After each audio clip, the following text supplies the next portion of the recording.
I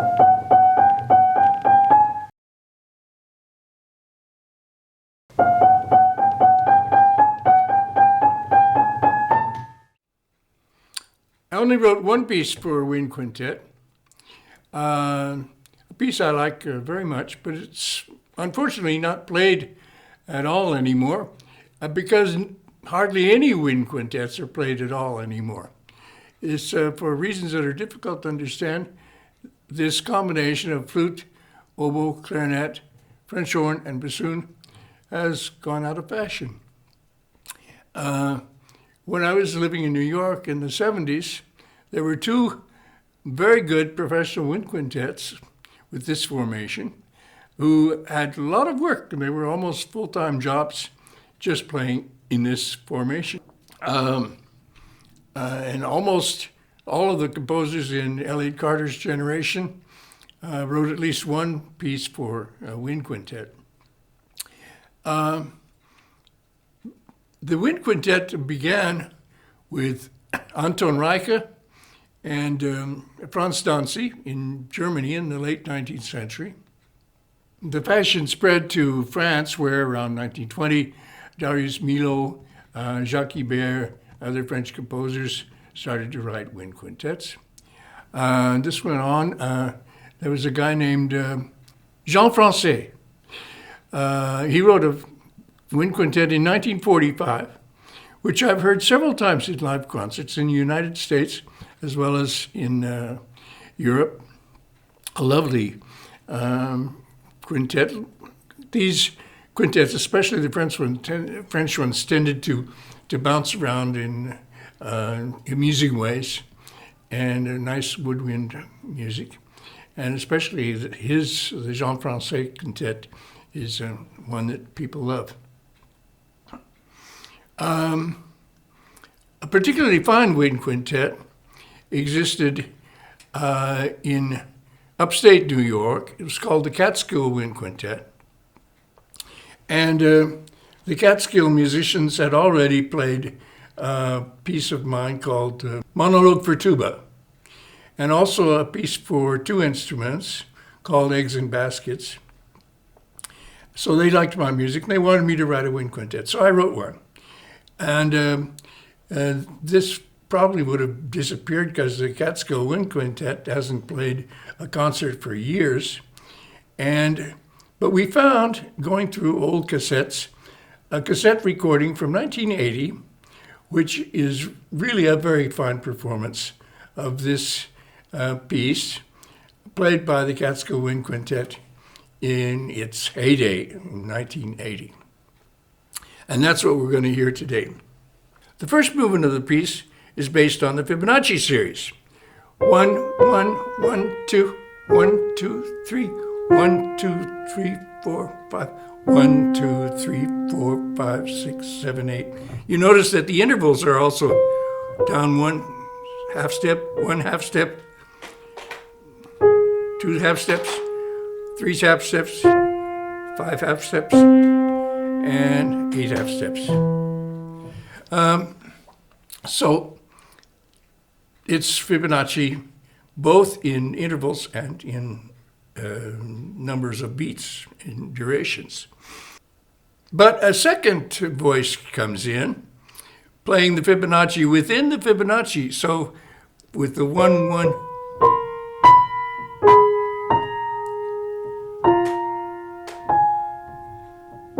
2, 3, 1, 2, 3. But then the third instrument comes in.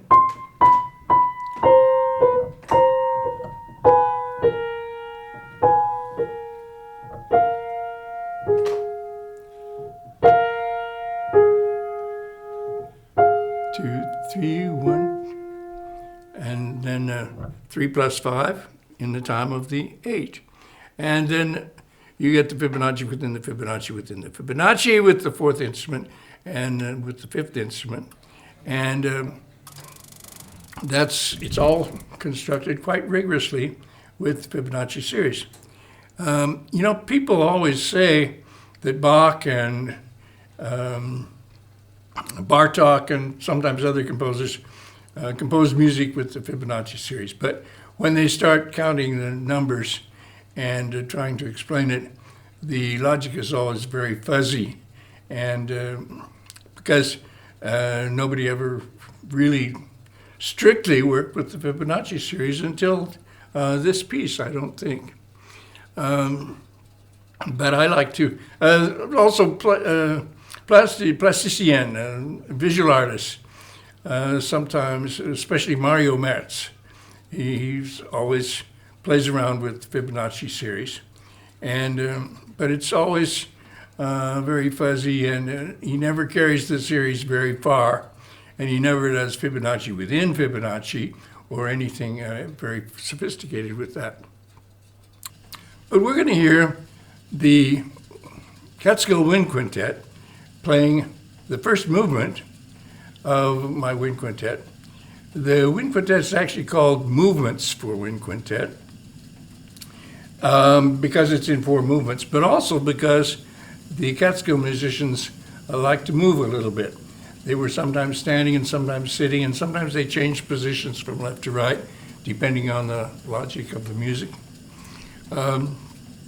So I want you to hear this first movement complete the way they played it in this 1980 recording cassette that we digitalized and restored as well as possible.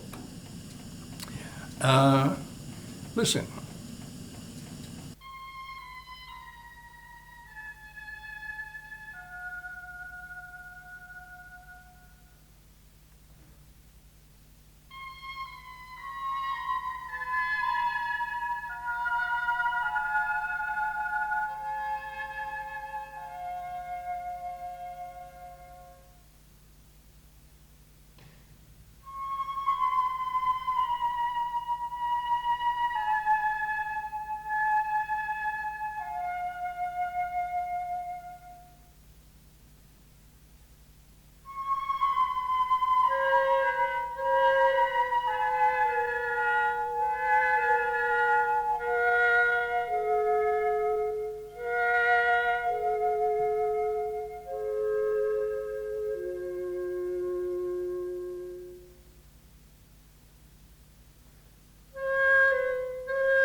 The second movement is just ABA, which becomes A, B, A, and this becomes A, B, A. So we multiply that 3 times, and then that 3 times, and that 3 times. You end up with the first third of the piece, which is then transposed to make the second third of the piece, and then you repeat the first third of the piece as the third third of the piece, and that's it's a pretty simple structure. It's that second movement. I tried to draw the third movement. Starts in with just the horn with the F, which gets sandwiched in by B, C in the clarinet. That gets sandwiched in by 4 other notes in the bassoon.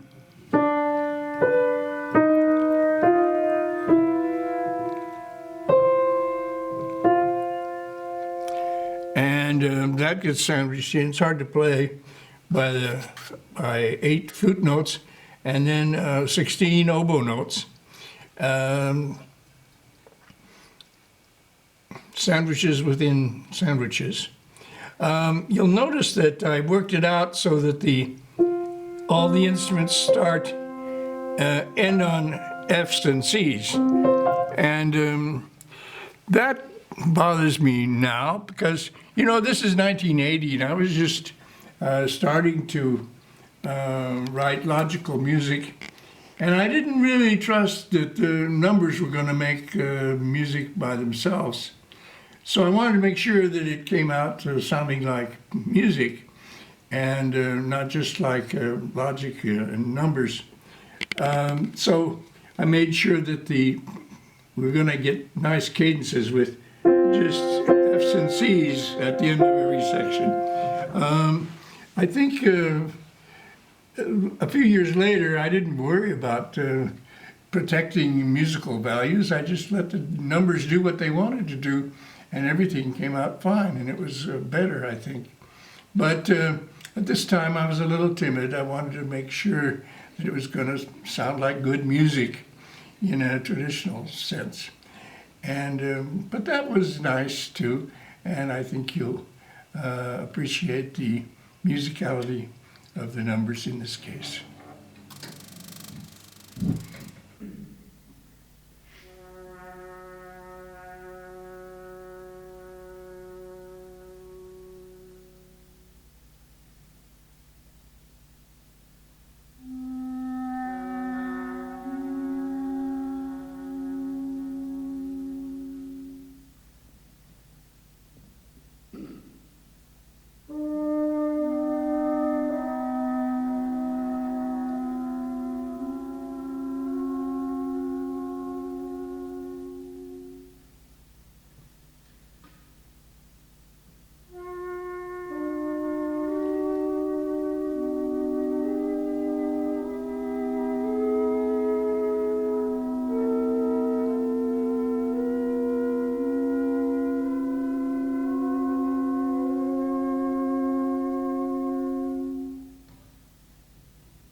The fourth movement is another doubling formula. Some of you may have seen the video, illustrated music video about doublings. It's the same principle. It just starts out with two notes that we can call 0, 1, and now you add 1 to each of those and make 0, 1, 1, 2. Now you add 1 to all of that and have, and then you add 1 to all of that and so forth. This goes all the way up to the 256 note doubling, but we don't need to hear all of that, not because it would take too long, because the flute player in the Catskill Win Quintet, Floyd Hebert, plays so fast, he does all 256 notes in about 15 seconds flat. That's about 17 notes per second, if you can believe that. So it wouldn't take too long, but it's not necessary. We'll just start with the 128 note flute passage and then work back down. The other instruments played the same doubling passage, but just half that fast, a quarter that fast, an eighth that fast, and 1/16 that fast. So it's all self-similar. They're all doing the same thing, just in different tempos.